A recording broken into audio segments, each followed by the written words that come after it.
but I'm also delighted to be here and continue this discussion led by Shane, one of our most experienced and renowned executive search professionals here in the region, who can really help us guide through some of the key topics from the, let's say, from the executive search side. But what I always like about him is actually it helps us to project what it's actually like when you're sitting on the other side of the table. If you're, for those who have ambition to be CEOs, to gain even more senior leadership, the kind of tips that Shane will explore will help you, frankly, on either side of the table, either as a hiring manager or as a potential candidate. So that's why I'm so excited about topics like this. Great, thanks, Pete. Yeah, I guess if people are just wondering, why I'm doing this. My dad started our company, the Phillips Group, in 1984 in Canada. I think since then we've interviewed over 240,000 candidates and helped boards and CEOs select their leadership teams all over the world. And one of the things I realized is a lot of times people who are in charge of choosing their CEOs generally may not have any formal interview or assessment training. And so we decided to start to do a series on that. And we wrote a book on it as well called CEO Assessment Selection. And so that's basically why I'm doing that, and helping also to share my excitement for this area. And I think it's one of the most important skills you'll have in your life. And I was just talking to one of the biggest group CEOs in the region, and he was, in total agreement with me that, one of the most important skill you can have as a group CEO is the selection of your divisional CEOs. And he went on to say, it's not just the decision of my CEOs, it's also my chief marketing officer, my head of HR, so choosing your people is really going to make or break you in a business. Today, we're going to be looking at, if I can just share my screen, the M&A skill set. And I know if anybody's in HR, I think we have a mixed bag of people here. Some of them are high street finance. We have some, I think, proper investment bankers with us today.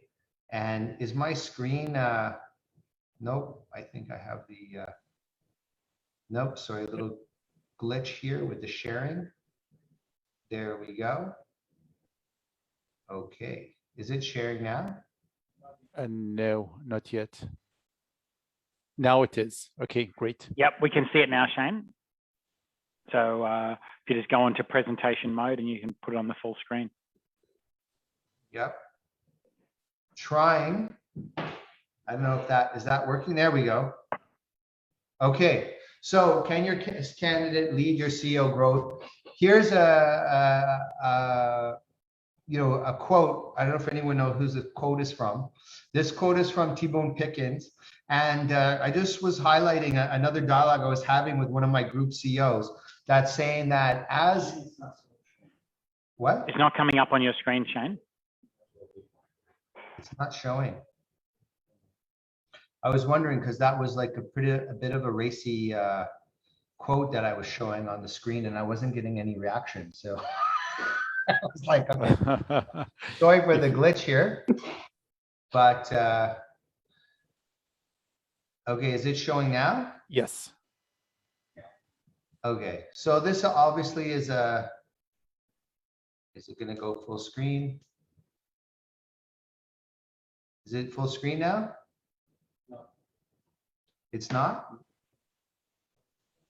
I think I got to kill the, okay, 1 second. I have this fixed here, folks. I will have this, just give me one exact second.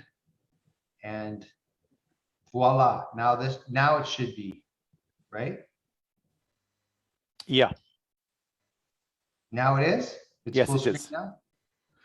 Okay, there you go. So I'm impressed with myself. I was able to fix the technical glitch. Okay, so this is basically a quote from T-Boone Pickens. Does anyone know who T-Boone Pickens is? He's like an oil man, wasn't he?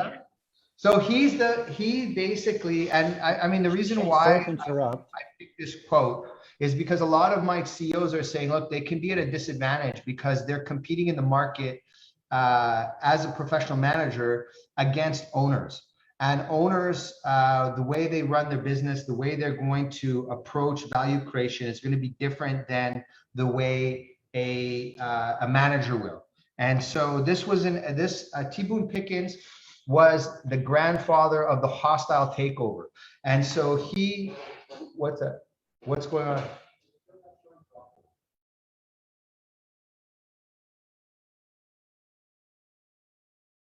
I think it's still going, Shane. It's okay.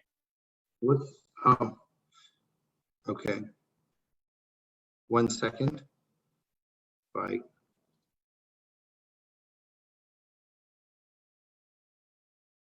Screen sharing stopped. What?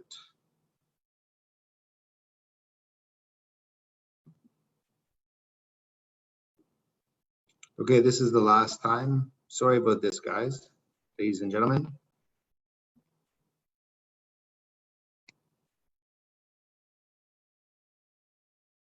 Is it showing now?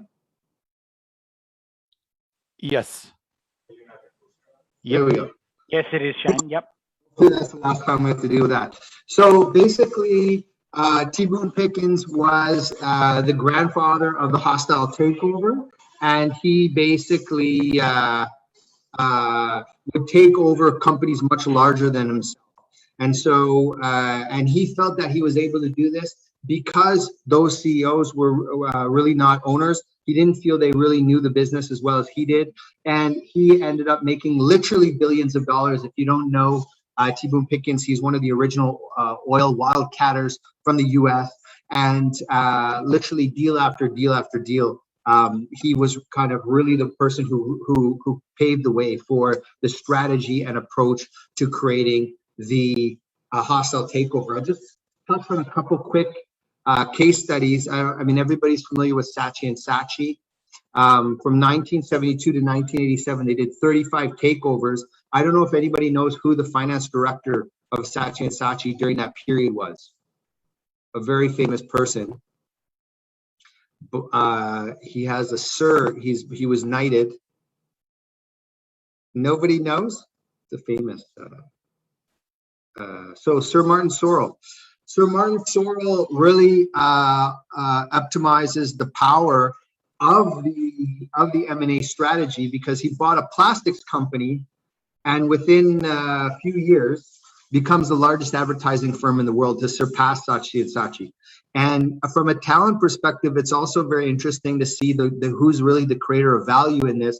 Is that, you know, advertising is known as that kind of artistic, quirky talent that's coming up with all these things. That's what's creating the value. Of course, Sir Martin Sorrell proves that it's really finance that is the real value creator in this particular business case and model. So what we really want to look at is, you know, what are first of all, does your CEO understand the strength and the power that the acquisition strategy actually has? Oh, is my video not on as well? And yeah, you're not on your video, Shane. There we go. Sorry, I had to switch. Is that better? Okay. Sorry, guys. No, it's going. No, you need to lower down your screen a bit. Okay. I'm having all kinds of glitches here, but keep marching on no matter what. So does your CEO really understand what the strength of this lever is? Do they understand how to use it? And do they have the capability? I'm just going to give a quick shameless plug here, but our book, CEO Assessment and Selection, is actually ranked #1 on Google for CEO Assessment and Selection. And just so you can see that the only other person who's competing with us in the top 5 spots is Harvard Business Review. And so just to give you an idea where this content is coming from. So that's enough of the shameless plug. Back to the M&A assessment. So when we're assessing it, you really want to understand what's the value chain of your M&A strategy. So the first thing we're really going to look at is, can your CEO come up? Do they have the right skill sets and capabilities to drive your M&A strategy? Secondly, how are they targeting the acquisition companies? How do they do their due diligence? What's their acquisition planning like? And then these last ones, you know, on the evaluation, how involved are they on the evaluation? Do they really understand the evaluation piece of it, or are they accepting a value? So if I tell you, for example, if I bring the top accountants or assessors in the city, and I bring a bottle of water, they actually will not be able to tell you what the value of a bottle of water is, because I can buy, you know, a premium water in the store for, you know, $10. I can get a regular bottle for $1. I can go to Pete's office or Nasser's office. I can have a bottle of water for free. Or is it the cost of the, you know, the actual intrinsic value of the water plus the value of the packaging plus the value? So you're never really going to get this actual, this actual value.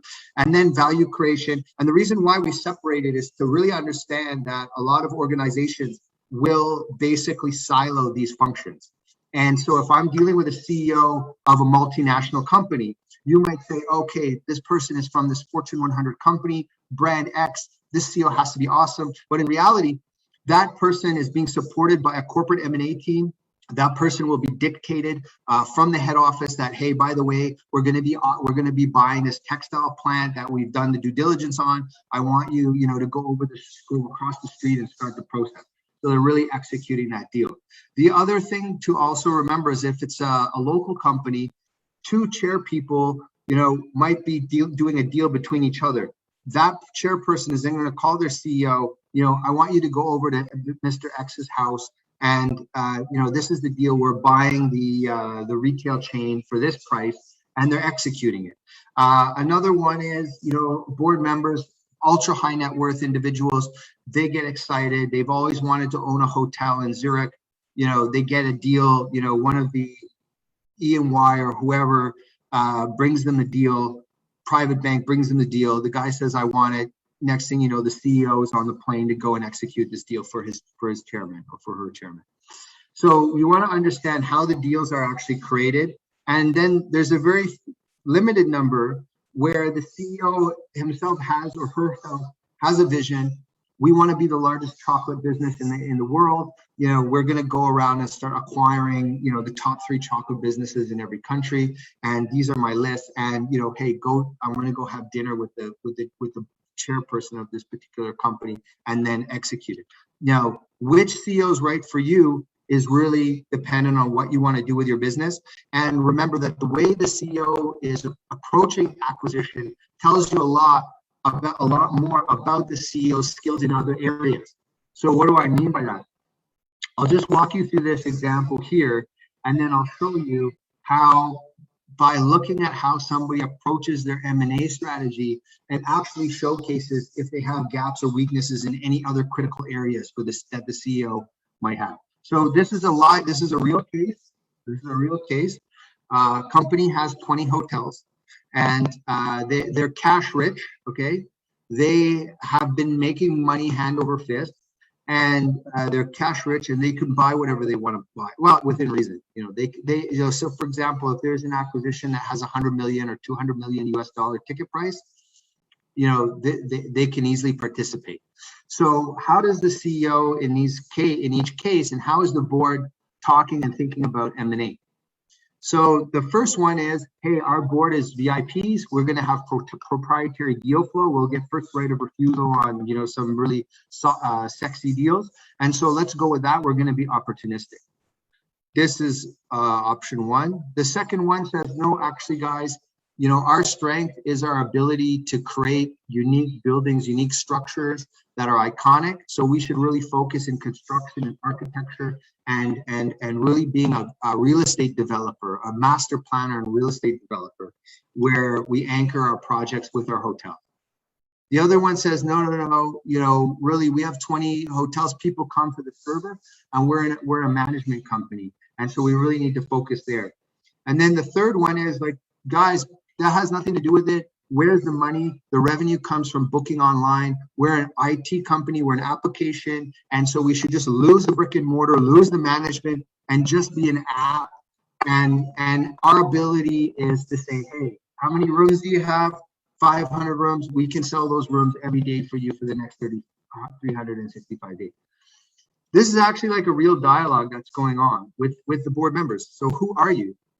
So identity becomes a really big part of your puzzle.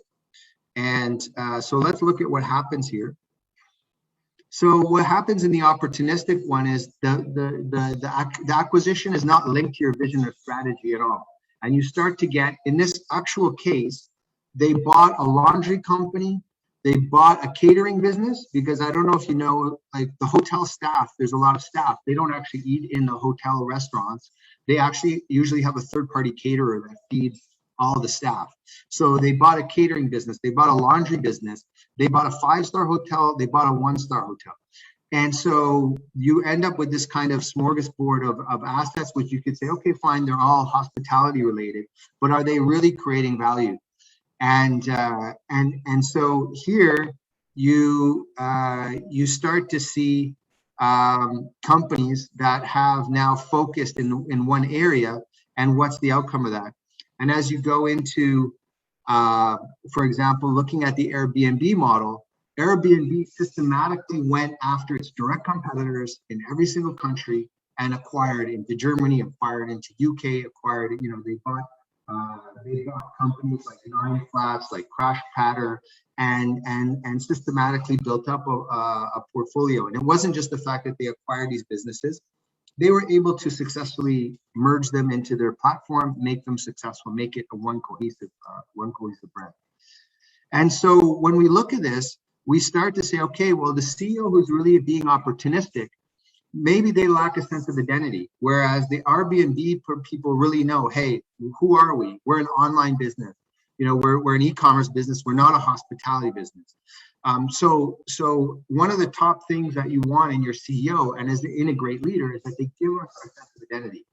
When you meet someone from the UAE, if they're from Dubai, they're not going to tell you that I'm from the United Arab Emirates. They're going to say, when they're overseas, they're in Miami or New York, they're going to say, yeah, I'm from Dubai. And you get a different response. The same with, if you have American friends who are from New York City, they won't say they're from America. They'll say they're from New York. And it's a much different sense of identity. And that's what our leaders give us. Pete, you're smiling. I don't know if the Australians do the same thing, or I'm not as familiar with the... No. I was more smiling about the Dubai reference. I think you're absolutely right. Makes a lot of sense. Yeah, and that's what Sheikh Mohammed, the ruler of Dubai, he gives us a sense of identity. Even for those of us who aren't Emirati, you still go, hey, I live in Dubai. It has a bit of sizzle to it. So first of all, when I look at this, I start to think, hey, your CEO candidate doesn't have a sense of identity. He or she won't have a sense of vision. He or she may not have ambition as well. Because when you are not investing in your acquisition strategy, it might also indicate that you don't have ambition for that business. You don't believe in that business. So you have, for example, a beverage business that you own locally, and overseas you start acquiring other businesses. Maybe you don't believe in the ability of your beverage business to be successful in Australia or to be successful in the UK, versus someone who's running Red Bull. The founder of Red Bull felt that every single person on the planet should be drinking Red Bull. And so they really invested in the growth of that brand. So, if that makes any sense. But so let's get started. Some very simple questions that you just want to grab out of the gates that will save you some time. So as I said, I always like to start with identity and just ask them, hey, are you an M&A guy? Are you someone who really can drive inorganic growth? Is that who you are? And CEOs, the more senior that somebody is, the more comfortable they're going to be at admitting where their gaps are and where their strengths are. So if you go and ask Michael Phelps, are you a good sprinter? He's going to be very comfortable telling you, like, no, I'm not a good sprinter. I'm a swimmer. And, I'm one of the most decorated Olympic swimmers of all time. And that's what you kind of want to get into. It's going to save you a lot of time.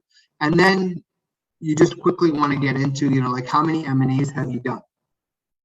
And so when the person starts to say how many M&As they've done, this is where the challenge starts to become, because when you're doing an M&A, you're going to have an investment bank involved. You're going to have one of the big four involved. You're probably going to have another management consultancy like Alvarez and Marcel or someone like that involved.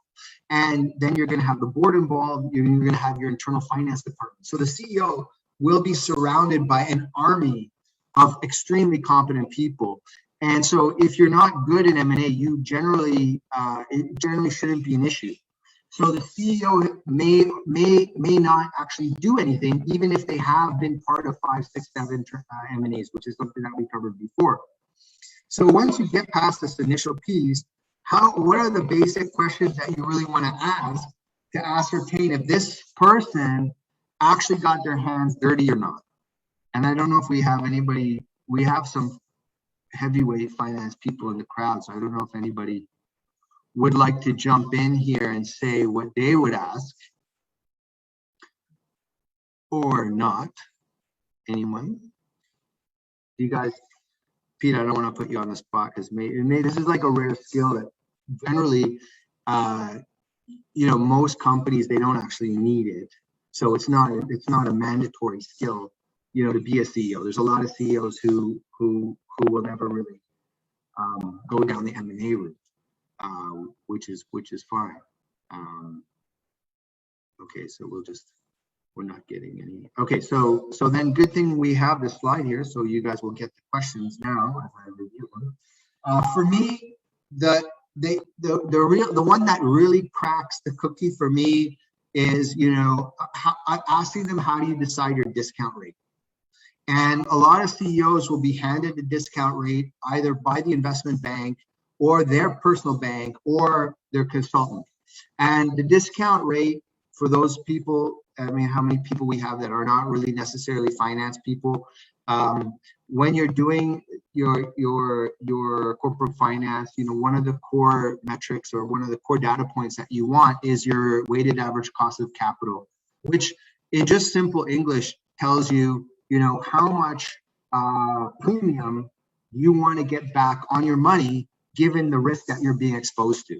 So in simple dollars, if I'm running a business in Syria right now, obviously it's a challenging environment, and I say, hey guys, this situation is going to be very calm coming up, and I have a restaurant chain, it's just going to explode. You guys should invest. So you want to put, Nasser wants to put $100 with me. He's going to want a much larger return because that money could disappear. And Pete is like, hey, I'm going to Vancouver next week, and we have, this very stable plastic business you can invest in, and he's going to get the chance of anything happening because there's nothing around Canada except for the U.S., which may be a concern on other levels, but it's pretty stable. So you don't want as much of a return.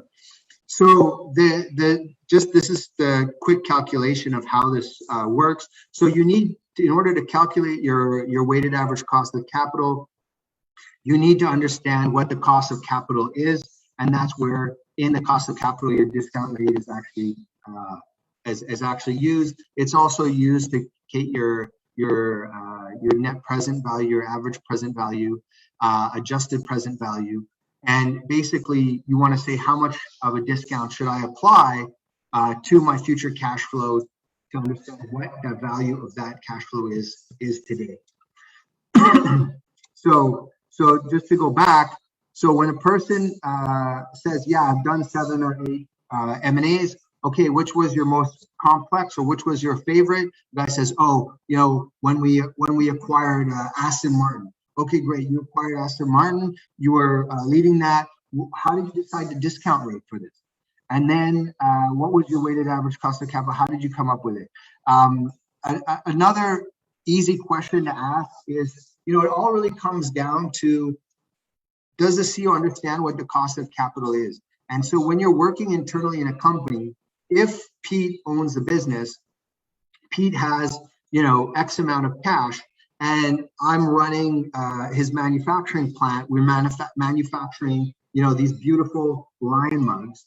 And I say, look, people love these mugs, Pete. We could sell so many. We just need to expand the plant. And, I don't really feel like taking debt. So I need $5 million. So Pete says, no problem. He's super loaded, and he passes me the $5 million. A lot of times we're not calculating internally what the value of that is. So does the CEO really understand that there is a cost of capital involved in Pete giving me that $5 million, even though it's being funded internally? And it becomes more complex if Pete has 3 CEOs like me. One's running the coffee mug plant. The other one's running a fintech business for him. The other one's doing a construction business, and they all want that $5 million. Now, what's the cost and what's the hurdle rate, and how does the CEO apply it across the different assets? And that's what we really want to understand. So that's basically the first piece, is understanding the cost of capital. Then the next thing I really want to understand, which really gives you an idea, is how is the CEO originating? So if the person is saying, look, I'm really going to be involved in the M&A, how are you originating your deals? That is really the core piece.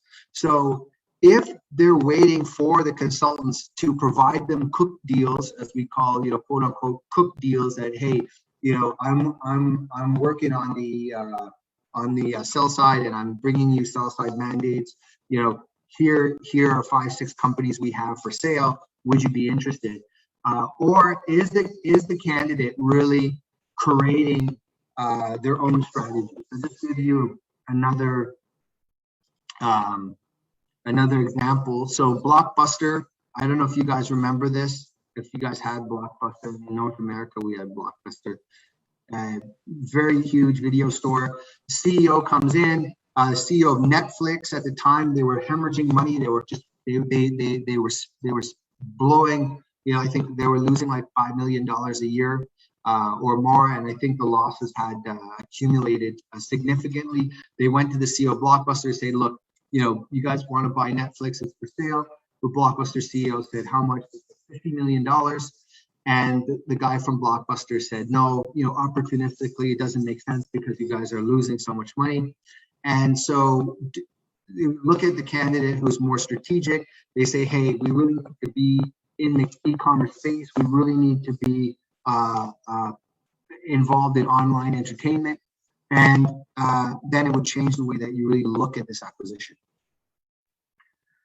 Exactly. Having the vision is very critical for the business itself, and how to integrate it later on adds a lot of value to the whole M&A. That's one thing. So I love the example that you just gave right now, Shane. Makes a ton of sense. Kind of like what we've seen at Microsoft right now. They did multiple M&As to get where they're at today. So it makes a ton of sense from that angle as well. Do you think, Shane, do you think with hindsight that a better Blockbuster CEO would have spotted the Netflix potential and made the acquisition? I mean, I think there's been a lot of data about this, a lot of interesting reading and around, could a reasonable person have really seen what a big idea was really going to be? And that's exactly what I'm saying. And so when you go back to what are your core competencies for the CEO, and the number 1, vision, number 2, strategy, leadership, management, revenue generation, financial literacy, and results orientation. And so right away, when a company is put into a Red Sea ocean where it can no longer be profitable, that is the responsibility of the CEO and the board. The board and the CEO together hold responsibility for setting that vision and what are the capabilities that we need to compete 5 years and 10 years down the road.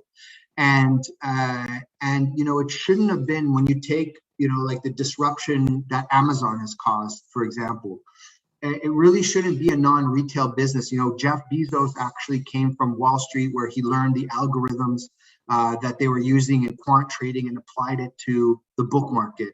But it really shouldn't have come from a non-retail business. It should have had a CEO in the retail business that had the vision to see where we're going and really evolve with it. And if you get your identity statement wrong, say, hey, we're a VHS company, or like Kodak, for example, where they really had the identity that we're a film business, despite the fact that they invented the technology that disrupts them.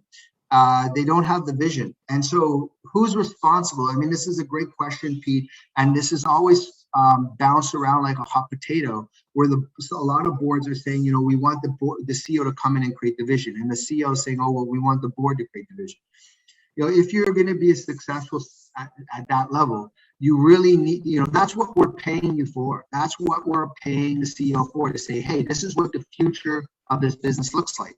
And, Jeff Bezos himself always cracks me up when people ask me what my results are going to be next quarter.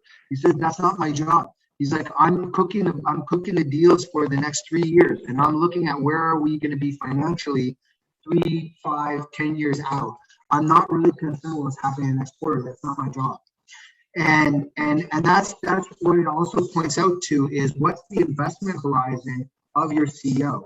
And so when the CEO is acting opportunistically in the M&A realm, they're really also telling you that they're an operator, that they're generally operating tactically, and they're looking at a 6 to 12 month horizon in terms of what their goals and their vision, their strategy, everything is working off of. You really should be working on 5 and 10 year projections, as a CEO. So that's exactly what I would feel, that there was no reason for them to lose that position. Sorry if that's a long. That's great. No, that's it. I think it's a nice insight. Thank you. I'll just give you another way of how this works in a very simple way. So here's the CEO or a guy who's running a sports team. He says, hey, bring me Olympic quality athletes. But in reality, I have no interest in competing in the Olympics. And at the end of the day, you're not going to be able to acquire Olympic athlete talent if you're not going to the Olympics. And so it's a very simple analogy, but I'll show how this works in the corporate realm, where the CEO says to us, hey, bring me globally competitive talent. Well, by the way, I don't have a big vision. I don't have big ambitions. I don't want to compete globally. Well, guess what? You're not going to get the best talent. And it becomes a downward cycle. There's upward cycles and downward cycles. So all of a sudden, your board and your CEO don't have a big vision. You're not going to be able to attract big talent. You can't get good talent. You're not going to have a competitive offering. You don't have a competitive offering, you start losing money. And very quickly, you become a blockbuster. Very quickly you become, you lose it. And we're in a world where it's grow or die. And unfortunately, I know it sounds a bit rough, but this is how the business works. And so there becomes some very big oxymorons in the existence of the leadership in what they're doing. And so we want to assess this. So what really quickly becomes like a very small discussion about M&A, and I say small because it's really, not seen as the core skill of a CEO. It's a sliver of a skill set, but all of a sudden it opens up a can of worms by the way they're answering it, the way they're talking about it, starts to tell us other things. So what are the capabilities that we really want to test for, or where should your CEO be adding value? Because the other critique that I get is, people are like, Shane, that's not the CEO's job. That's your CFO's job, and they don't need to have these financial skill sets, et cetera, et cetera. So let's just look at what, we really feel is within the realm of the CEO's remit. So origination and the target strategy. I think I just flogged this to death, because your job as a CEO is setting that vision, setting that strategy. You can't do that, you're disqualified. You shouldn't pass the assessment. You shouldn't pass the interview. Unfortunately, they are, because they're being, for whatever reason, we don't need to go into why they're not. The financing plan. So, have you changed your capital structure? What's your philosophy around what your debt to equity mix should be? Do you really understand how to create credit enhancers? Do you understand how to get access to that kind of liquidity that you need? People will argue that's part of your CFO's job. The CEO definitely will play a hand in it. Evaluation and due diligence, to me, 100%. I want a CEO that is going to challenge the assumptions of the acquisition in place and get me a better acquisition price. A big part of my money that's going to be made is going to be made on my acquisition price. So I really want a CEO who's able to really start to question and really be effective on the negotiation table. And then post-acquisition value creation. This is 100% the CEO's job. And, unlocking value, creating synergies, and making sure it works. And then really being committed to, either we're going to grow this business, where, you know, some companies, you know, they grow for next 100 years, or, you know, we're going to exit at a multiple. And if you're exiting, you know, you really need to weigh, if they're not able to exit on a multiple, don't let them off the hook on that. You are responsible. You know, obviously we need to look into exactly what happened, but you really want to look at what that, you know, what the multiple is that they were able to exit the asset at. Shane, what do you mean by exit or growth? So if I'm going to acquire a business, generally, you know, from a private equity person, I will hold the asset from anywhere from, you know, 5 to 8 years, and then I'll exit and sell it. So as a CEO, you know, if we're buying that business, there's only two options. You know, we're either going to keep the business and continue to grow it. So if you acquired something, I want to see the results in the asset. I want to see the revenue growth. I want to see the net profit growth. And we talked about that before. Don't let the CEO off by claiming that he has a good EBITDA and that the EBITDA growth is, oh yeah, you know, we're positive because we have EBITDA growth. You know, he's claiming EBITDA because you're over leveraged, you have expensive assets, and when you put it all together, you're actually losing money and the business is in trouble. So I want to see that life cycle. A CEO who can do all 6 of these is like, you know, super, I guess you can't say Superman anymore. That's a very sexist term. There's a Superman or Superwoman or anything in between. But it's a really tough gamut of skills to be successful across all these buckets. Absolutely. But at least, you know, if you really know your business, and that's where the example where I said T. Boone Pickens, you know, as a business owner, really knows all parts of their business. So they really understand which targets to go after. They really understand how much leverage the business can hold without taking on too much risk. They really understand, you know, where the gaps are in the assumptions to hit the evaluation and get the evaluation price down. They're very effective in negotiating. Of course, because you're an operator, you grew up as an operator, you know your business, you know where the value creation levers are, and then you know when to right size, when do you get out of a particular business line. So these are some more questions. So for me, you know, once I'm getting into it, I'm first going to ask them, you know, what's your discount rate? How did you calculate your WACC? If you have multiple locations, how do you use your WACC across all of them? If you have multiple assets within your group now, have you created an internal capital market? So for example, if I'm a pan-regional business and I have offices in Abu Dhabi, Dubai, Jeddah, Riyadh, Muscat, you know, giving $5 million to Muscat is not the same as giving $5 million to my Riyadh office, and they shouldn't have the same weighted average cost of capital. Then, you know, so looking at the WACC, looking at the discount rate, and then I would ask questions like this. This is a great question. For somebody who's really involved, how do you deal with patents? How do you deal with goodwill? These are very intangible pieces. How do you calculate the value? And give me an example where you have. Now, the CEO who is surrounded, because remember, you're being surrounded. You could be surrounded by, you know, likes of, you know, J.P. Morgan, Goldman Sachs, the big 4 accounting firms. These are competent people. So you may not be that involved in the acquisition. So again, what is this? This is what we call in the world of assessment separator questions. What is a separator question? Is we want to separate a good from a great CEO. How do we cut that hair? Because somebody who's very good and has a great use of language, they're going to fool you into thinking that they're great, and they're not actually great. And if you want to beat the market, you need to be hiring great. You can't hire good, because good means that you're with the market. You're beta to the market. If we want an alpha, you need to make sure you're getting that great. So how do we tell the guy who really rolled up the sleeves and got into the engine? So these are the questions. So where did you challenge the finance team or challenge the consultant? Say, hey, this evaluation is not right. Where did you do that? And how did you do that? And that's where you're going to start to get. So, for example, here in this third question, a guy was acquiring an aluminum smelter. The aluminum smelter had 7 locations. They had a particular price for the business that the client wanted.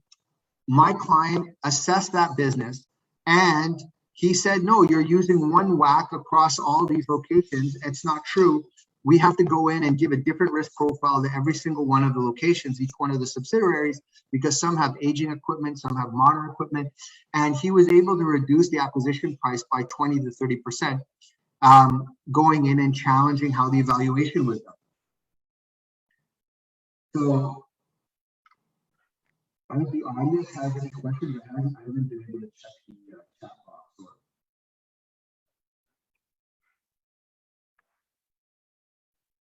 I don't know what that means.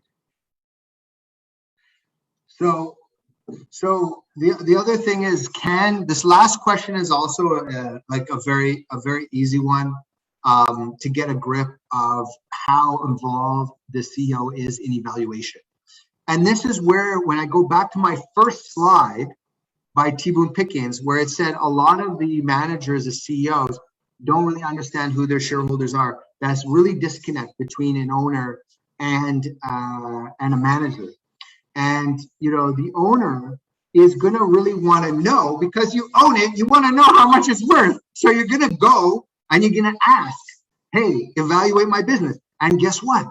The guy at PwC or E&Y or whatever, he's going to say, oh, here's your evaluation. You say, what are you talking about? It's 30% less than what my discounted cash flow says it should be. And he's like, oh, no. You're a private company. You're not publicly listed. So we're going to take 30% off right away because it's not that liquid. We can't really sell it. So the owner is going to say, well, why are you taking 30% off for no reason at all? And of course, you're going to immediately start to get into these conflicts. And then you're going to start to say, well, what approach are you using? And what are the different, if you do a comparable analysis versus a precedent versus the net asset value versus discounted cash flow, and you're going to start naturally having these dialogues because you want to make sure you're getting the right value. And you want to then see, so here's just a quick overview of a couple of the different ways that you can look at it. These are like very common ways. So you're a public company comparable with, say, me, Nasser, and Pete all own strategy consulting firms. They're publicly listed, and Nasser and Pete sold their business. Pete got 12 times EBITDA, and Nasser got 15 times EBITDA. So then I'm going to go back and I'll say, why are you offering me only 8? Here's these other companies that got 12 and 15. You should give me 18 because mine's amazing. Or the guy will say, yeah, but you're not as good as Pete. You can only get 8. So what is that comparable? Precedent transactions obviously is fairly easy. There's very similar transactions that took place. And then your discounted cash flow, which is it's always an interesting one because you're basically saying, okay, over the next 5 years or 10 years, this is how much cash flow the business is going to generate. And then I'm going to discount that to get the net present value of the business. And so that's fine. It doesn't actually matter. You, as the assessor, do not need to necessarily understand the intricacies and the complexities of doing the evaluation. What you want to see is that the CEO has been able to understand the evaluation process and has been able to attack that process on the assumptions that were being made and not accepting reality. Because number one, what we want to believe, I don't know if you guys believe this, is reality doesn't really exist. A Rolls Royce takes you from A to B. So from a technical intrinsic value, that vehicle, you can't say it's not necessarily better than a Honda, because a Honda is definitely going to take you from A to B, and it's a very reliable business. So where is that premium? A big premium in the Rolls Royce is imagined. It's in the brand. And so this brand is totally made up. And so all of these evaluation techniques, and I know I'm going to upset a lot of finance people on this call, are totally irrelevant, because no matter what, you can say this is what your enterprise value is, or this is what our intrinsic value is. Well, if you go back to the example of a bottle of water, And I tell you, and you're sitting there, Nasser's sitting in his office, he's well hydrated, you know, he probably had a good healthy breakfast, he's all good. He's not going to pay a premium for a bottle of water. But if Nasser was in the empty quarter and he hadn't drunk for 2 days and he was about to die, he'd offer me $1 million for that bottle of water. So what really comes down in evaluation is the motivation and the psychology of the buyer will trump all the technicalities that any CPA, CMA, ICAW, ACCA, ICAF, CFA, or whatever qualification you want to throw at it, will always be trumped by the psychology of the buyer. And so we really want a CEO who understands that the evaluation is up for grabs and we're going to go after it. We're going to give it a gut punch. And we're going to hit it. Where are you going to hit it? Where is it vulnerable? Where are the assumptions being made? That's what you want. That's what you want out of your CEO who's running it. And CEOs who are involved in this, they're going to love talking about it. They're going to really, you know, start opening up. And the other thing you want to watch for is when they get defensive. So they're like, "Listen, Shane, let me explain." As soon as you see that behavior, it's basically their ego is protecting their imagined sense of self that says, "Hey, I'm this amazing CEO who has this amazing skill set," and you start poking holes in it, they're going to start to get defensive. They might start to get angry. These are really like red flag behaviors that you see in an interview. A person who really has a great skill set, you know, if you start asking, you know, the late Albert Einstein about physics, he's going to love talking. If you start asking Neil deGrasse about, you know, how the universe works, he's going to enjoy talking to you about it. He's going to start, you know, explaining this to you. It's the guy who doesn't really know the answer that's going to start getting all riled up. So, Pete, I don't know if we have any questions from the audience, because I can't really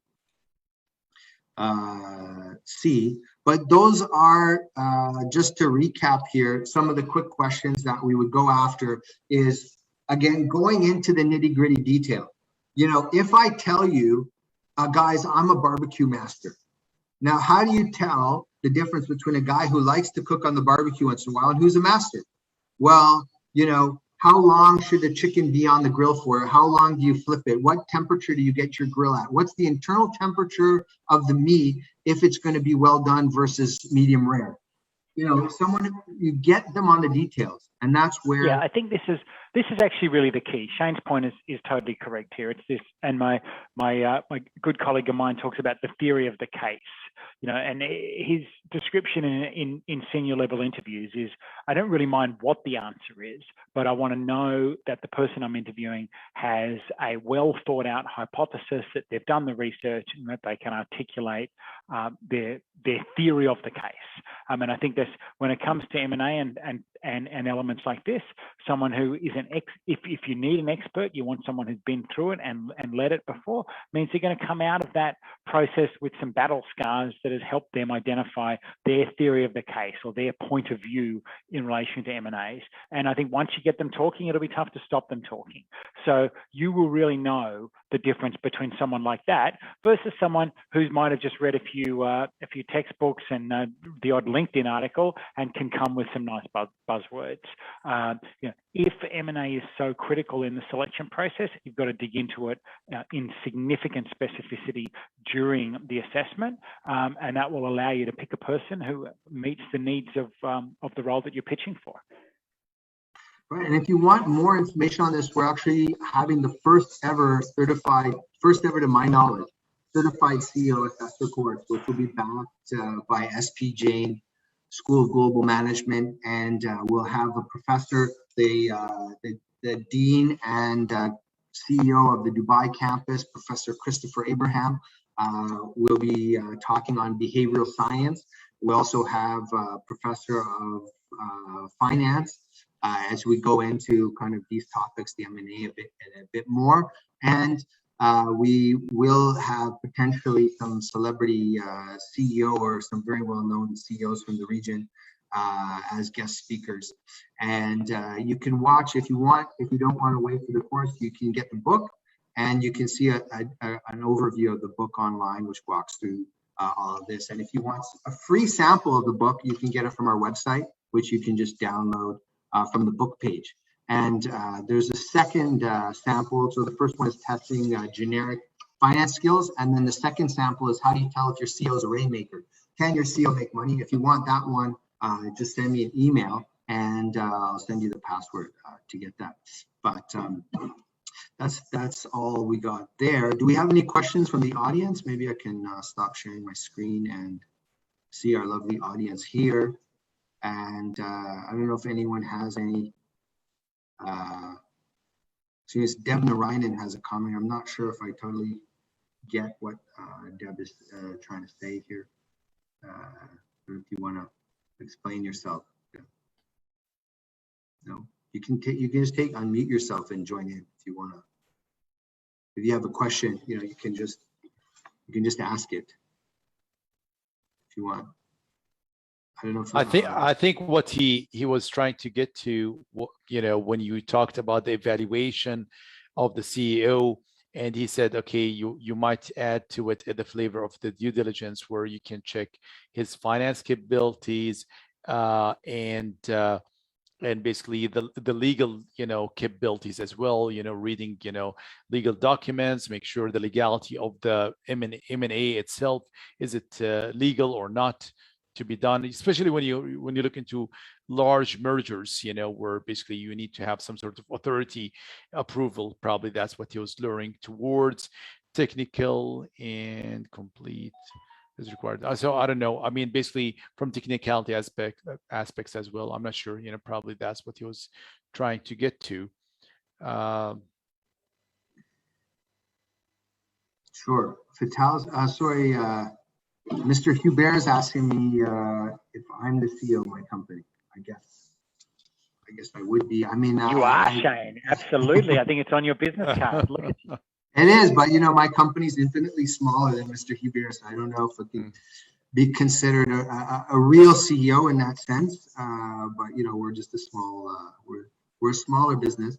But I think for example, I'm a sole owner, so I don't have a board to answer to, which may not qualify me as a real CEO, if you will.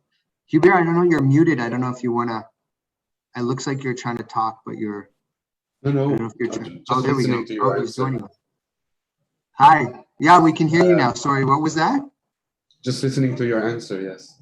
Oh no, thank you so much for joining. It's good to see you. So great, and there's Mr. Ibrahim there as well. Nice to see you. So great. So I guess Deb is saying how much liquidity share or debentures. Yeah, I think you need to, once you get into the individual transaction, the more detail that the CEO is able to speak with, the more likely you have someone who's really who can really lead this strategy. Of course, for the CEO, for you really to have an inorganic growth strategy at play, you're really going to have a board that has a higher risk profile. And a lot of these acquisitions, it doesn't necessarily, they don't all end like Thermo and Thorough and WPP. There's a lot of things that can go wrong. So again, it's not necessarily the core element of what we want to do. So there's any other questions at all that we have?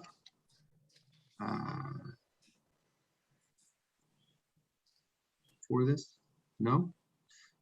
Pete, you have anything else that you wanted to add? No, I really wanted to end by, it's such a fascinating topic. It's one of the most critical decisions that that boards make, and the science is still unclear. And that's why I think where people like Shane trying to push this more towards evidence-based decision making will really help. I think particularly in this region, there still is a temptation to make kind of very subjective decisions on some of these decisions, and the opportunity to be more evidence-based means we'll be more likely to be able to make the right decision. So, fascinating topic. Thank you very much, Shane, for guiding us through this. This expertise is super interesting. I do have to log off now, so I have to say goodbye to everybody. But thank you, Shane, and thank you, NASA, and I look forward to joining at you very soon. Okay. Thanks, Pete. Thanks so much. So just so you guys know, what's coming up next week is we just finished the finance section. So what we covered was basically, can your CEO manage a P&L? Can your CEO lead an M&A? And then we're going to look at next week is, can your CEO use financial metrics to drive peak performance in your business? And then we're basically that will be kind of the end of the finance section of our assessment topics. And then we'll be looking at, can your CEO make money? Are they a revenue generator? And for some reason, this is often skipped in the assessment. What are the core skills that you really want in someone who is a bona fide rainmaker? And then we're going to get into the leadership. What's the difference between a leader and a manager? And what should a leader be doing? If they are a leader, what are the core things that you should be doing to manage a team? A lot of times you meet a CEO and you can tell that the way they're running the management structure that they're using is not efficient, and there's going to be issues. And then how the CEO can set a goal, because at the end of when you're looking at leadership and management, it's your ability to set long-term goals and achieve the long-term goals in a group environment. And then Pete's going to be doing a presentation on high support, high challenge. So how do you, as a leader, really give someone a hard time? Give them a good challenge, but at the same time, you're warm and you're there for them. And then we go into strategy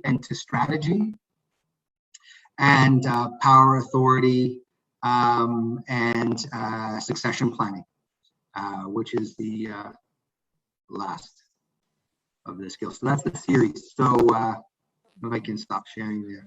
So that's what will be coming up. So thanks again, everybody. That was great, Shane. That was really great. One more thing that I was going to say, if the CEO has a track record in M&A, that will add a lot of substantial value right from the beginning of the interview.